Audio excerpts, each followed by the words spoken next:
अस्सलाम वालेकुम दोस्तों, 2014 में एक मूवी आई थी इंटरस्टेलर नाम की। इस मूवी के अंदर स्पेस रिलेटेड जितने भी कॉन्सेप्ट्स हैं उनको बहुत अच्छी तरह एक्सप्लेन किया गया था। जिस तरह के हमारे पास आ गया वार्म होल्स, ब्लैक होल्स या जितने बाकी कॉन्सेप्ट्स आ जाते हैं स्पेस रिलेटेड, वो इस मूवी में बहुत अच्छी तरह एक्सप्लेन किए गए थे। इस मूवी के एक सीन था कि जो उस मूवी का हीरो है वो ब्लैक होल के अंदर चला जाता है और वहाँ पर उसे मिलती है 5 डायमेंशनल स्पेस। और 5 डायमेंशनल स्पेस में जब वो जाता है तो वो अपने पास से भी कनेक्ट कर पाता है। आखिर क्या होता है ब्लैक होल्स के अंदर, क्या ये पॉसिबल है ब्लैक होल्स के अंदर जाना, जानते हैं आज इस वीडियो के अंदर। अगर हम हिस्ट्री की बात करें तो 100 साल पहले तक कोई ब्लैक होल्स का नाम तक नहीं जानता था। ब्लैक होल्स को पहली दफा जो उसके बारे में बात की गई वो आइंस्टाइन की थ्योरी ऑफ रिलेटिविटी से बात की गई थी। अब देखा जाए तो थ्योरी ऑफ रिलेटिविटी के दो पार्ट्स हैं, एक है स्पेशल थ्योरी ऑफ रिलेटिविटी, एक है जनरल थ्योरी ऑफ रिलेटिविटी। जो हमारे पास स्पेशल थ्योरी ऑफ रिलेटिविटी ये डिस्कस करती है हमारे पास टाइम को, टाइम डायलेशन को और ग्रेविटी को। इस चीज़ को हम लोगों ने ऑलरेडी अपनी एक वीडियो के अंदर डिस्कस कर दिया है टाइम हिस्ट्री के अंदर, जिसे आप जाके देख सकते हैं। आइंस्टाइन ने एक कॉन्सेप्ट दिया था कि ग्रेविटी जो भी है हमारे पास ये सिर्फ चीज़ों को अट्रैक्ट नहीं करती है, हमारे पास साउंड को अट्रैक्ट कर सकती है, लाइट को अट्रैक्ट कर सकती है, बल्कि जितनी भी चीज़ें एग्जिस्ट कर सकती हैं ये सारी चीज़ों को अपनी तरफ अट्रैक्ट कर सकती है। और इसी तरह आइंस्टाइन ने कहा था कि अगर हमारे पास ब्लैक होल्स होंगे तो ब्लैक होल्स हमारे पास लाइट को भी अपनी तरफ खींच सकेंगे, इसलिए हमें वो लाइट पे नजर नहीं आएंगे, वो लाइट अपनी तरफ खींच लेंगे, अपने अंदर एब्जॉर्ब कर लेंगे अगर उनकी ग्रेविटी बहुत ज़्यादा हो जाए तो। लेकिन यहाँ पे एक मजे की बात यह है कि जब आइंस्टाइन ने ये कॉन्सेप्ट दिया था उस टाइम उसको खुद भी ये कॉन्सेप्ट थोड़ा सा वियर्ड लगा था। उसे लगा था कि शायद ये पॉसिबल ना हो, हाइपोथेटिकली तो हो सकता है लेकिन फिजिकली शायद ऐसी चीज़ें एग्जिस्ट ना करती हों। फिर उसके बाद 1964 में पहली दफ़ा हमारे पास वर्ड ब्लैक होल यूज़ हुआ।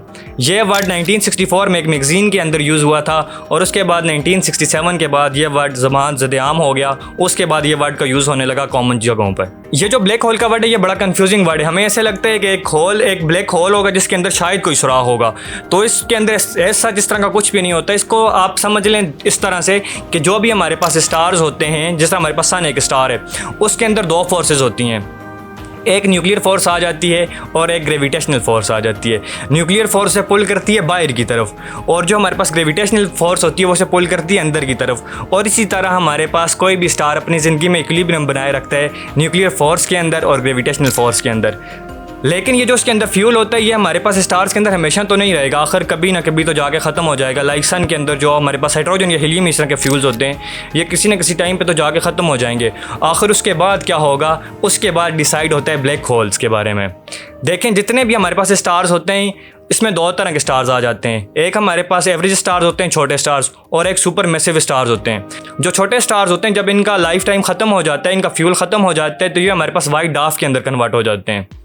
और जो हमारे पास मैसिव स्टार्स होते हैं जब इनका फ्यूल ख़त्म हो जाता है, ग्रेविटेशनल फोर्स ज़्यादा हो जाती है, सारा मास इनवर्ट पुल होना शुरू होता है, तो इस जगह पे आपके पास वो कन्वर्ट हो जाता है ब्लैक होल्स के अंदर। चलिए इस वीडियो के अंदर समझते हैं कि आखिर ब्लैक होल्स की कितनी टाइप्स हैं। हमारे पास बेसिकली ब्लैक होल्स की 3 इंपॉर्टेंट टाइप्स हैं, तो चलते हैं पहली टाइप की जानिब। पहले हमारे पास आ जाते हैं स्टेलर ब्लैक होल्स। ये ब्लैक होल्स हमारे पास मोस्ट कॉमनली प्रेजेंट होते हैं हमारे एनवायरनमेंट के अंदर, हमारे यूनिवर्स के अंदर। एक सर्वे के मुताबिक हमारी मिल्की वे के अंदर 10 मिलियन से 1 मिलियन तक ब्लैक होल्स प्रेजेंट हैं, स्टेलर ब्लैक होल्स प्रेजेंट हैं। दूसरे ब्लैक होल्स आ जाते हैं हमारे पास प्रीमोर्डियल ब्लैक होल्स। ये ब्लैक होल्स वो ब्लैक होल्स होते हैं जिनका साइज इतना स्मॉल होता है, एक एटम जितना, और इन वजन में इतने ज्यादा होते हैं कि एक पहाड़ जितना इनका वजन हो सकता है। लेकिन इन ब्लैक होल्स के बारे में हम ज्यादा नहीं जानते और ना इनके बारे में कुछ ऐसा हमें एविडेंसेस मिले हैं। लेकिन ये बात कंफर्म है कि इनका मास इतना ज़्यादा एक स्मॉल जगह पर कंसंट्रेटेड होता है कि वजन इनका इतना ज़्यादा होगा एक पहाड़ जितना, और साइज इनका इतना छोटा होगा एक एटम जितना। तीसरे नंबर पे हमारे पास आ जाते हैं सुपर मैसिव ब्लैक होल्स। ये